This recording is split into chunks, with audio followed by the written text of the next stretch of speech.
Assalamualaikum, salam sejahtera dan salam satu hobi. Sahabat-sahabat pemancing, di mana jua anda berada, saya sedia maklum, ramai yang dah tak sabar nak tahu macam mana agaknya prospek memancing kita pada hari Sabtu 21 Disember 2025 ni. Jangan risau, Abang Sado dah siapkan analisis lengkap untuk korang semua. Hari ini bukan sebarang hari, kawan-kawan. Cuaca di Malaysia dijangka akan ada twist yang mungkin akan mengubah strategi pancingan kita. Tapi jangan risau, saya akan kupas tuntas kenapa hari ini boleh jadi luar biasa dan apa yang perlu kita buat untuk pulun ikan sebanyak mungkin. Mari kita selami lebih dalam ikan apa yang patut kita fokus dan bagaimana nak pancing mereka. Siakap Baramundi, Raja Air Payau ini memang sentiasa menjadi idaman. Dengan keadaan musim monsun yang membawa banyak air tawar ke muara sungai dan kuala, Siakap mungkin akan lebih agresif mencari makan di kawasan pertemuan air tawar dan masin.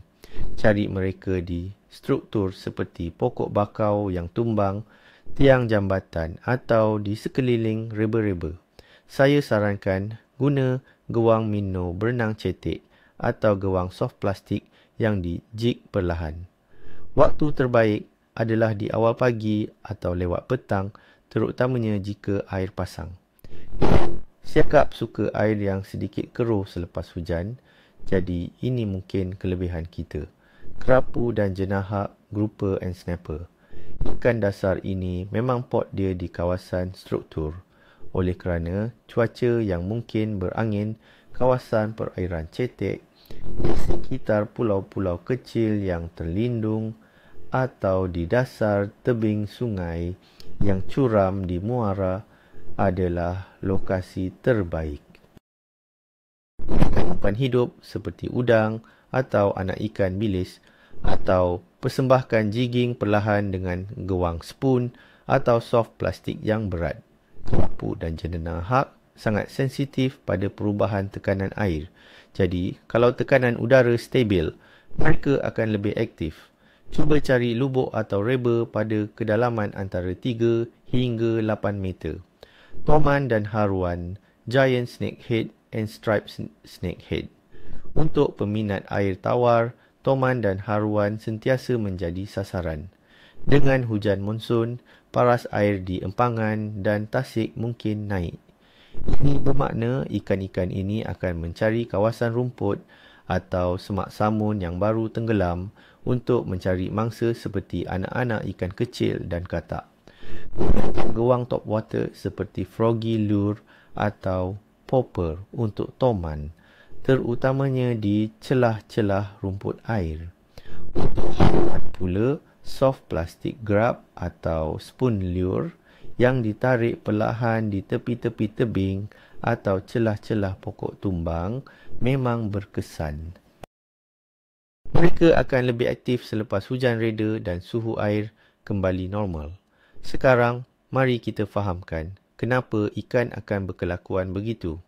Cuaca untuk 21 Disember 2025 ini, Malaysia masih dalam fasa peralihan monsun timur laut. Ini bermakna kita boleh jangkakan hujan yang sederhana hingga lebat, terutamanya di kawasan timur semenanjung dan Borneo. Suhu udara dijangka stabil sekitar 25 hingga 32 darjah Celsius. Tekanan atmosfera mungkin sedikit berubah-ubah dengan kehadiran awan hujan, tetapi tiada perubahan drastik dijangka. Angin pula dijangka bertiup dari arah timur laut dengan kelajuan sederhana yang mungkin akan membuat laut sedikit bergelora di kawasan terdedah, tetapi lebih tenang di kawasan terlindung seperti muara dan teluk.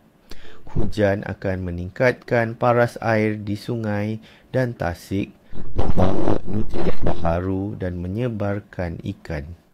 Suhu air di perairan Malaysia dijangka kekal panas antara 28 hingga 30 darjah Celsius. Suhu air yang stabil dan hangat ini biasanya menggalakkan metabolisme ikan, membuatkan mereka lebih aktif mencari makan. Namun, hujan lebat boleh menurunkan sedikit suhu permukaan air di tasik dan sungai yang kadang-kala boleh mencetuskan aktiviti makan yang mendadak. Pada hari Sabtu, 21 Disember 2025, bulan berada dalam fasa waxing crescent atau anak bulan sabit yang sedang membesar. Ini bermakna bulan baru saja melewati fasa bulan baru dengan iluminasi yang sangat rendah, sekitar 1 hingga 5%. Dalam kepercayaan pemancing, fasa anak bulan yang baru muncul ini sering dikaitkan dengan aktiviti makan ikan yang sangat baik, terutamanya bagi spesies pemangsa. Air pasang surut mungkin tidak begitu ekstrim, tetapi pergerakan air masih cukup untuk menggerakkan ikan. Percaya, selepas bulan baru, ikan akan lapar semula. Aktiviti ikan. Secara umum, secara keseluruhan, aktiviti ikan di Malaysia pada penghujung tahun, terutama di musim monsun ini, boleh dikatakan baik dan agak aktif, terutamanya di perairan yang terlindung seperti muara, sungai, tasik dan kawasan bakau. Spesies pemangsa seperti siakap dan toman akan menggunakan peluang peningkatan paras air dan kekeruhan untuk menyergap mangsa. Ikan dasar seperti kerapu dan jenahak akan mencari makanan di struktur bawah air. Kualiti air mungkin berubah sedikit keruh, tetapi ini seringkali menjadi kelebihan kerana ikan merasa lebih selamat untuk keluar mencari makan. Oleh itu, janganlah berkecil hati dengan cuaca, kawan-kawan. Penilaian kualiti Kelly.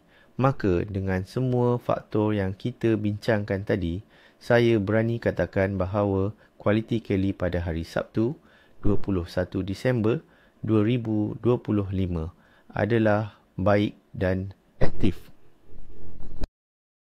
Kenapa? Kerana fasa anak bulan yang baru bermula, suhu air yang stabil dan hangat yang menggalakkan metabolisme ikan, serta musim monsun yang membawa masuk nutrien baru ke sistem air, menjanjikan peluang yang baik. Walaupun hujan mungkin hadir, ia sebenarnya merangsang aktiviti makan ikan, terutamanya spesies pemangsa. Jadi, sahabat-sahabat pemancing, siapkanlah segala kelengkapan anda. Jangan biarkan hujan atau angin mematahkan semangat kita. Ingatlah kata pepatah, tiada ikan yang tak dapat dipancing, cuma belum jumpa cara. Semoga kita semua beroleh tangkapan lumayan dan pengalaman memancing yang tak dapat dilupakan pada 21 Disember 2025 ini. Jangan lupa untuk tekan butang like, subscribe dan tinggalkan komen di bawah. Ceritakan ikan apa yang korang nak target dan apa strategi korang. Ada tips lain yang nak dikongsi? Di hujung tahun ni, korang dah plan nak mancing? Kongsikan pengalaman korang di ruangan komen ya. Sampai jumpa di video akan datang. Salam satu hobi dan Assalamualaikum.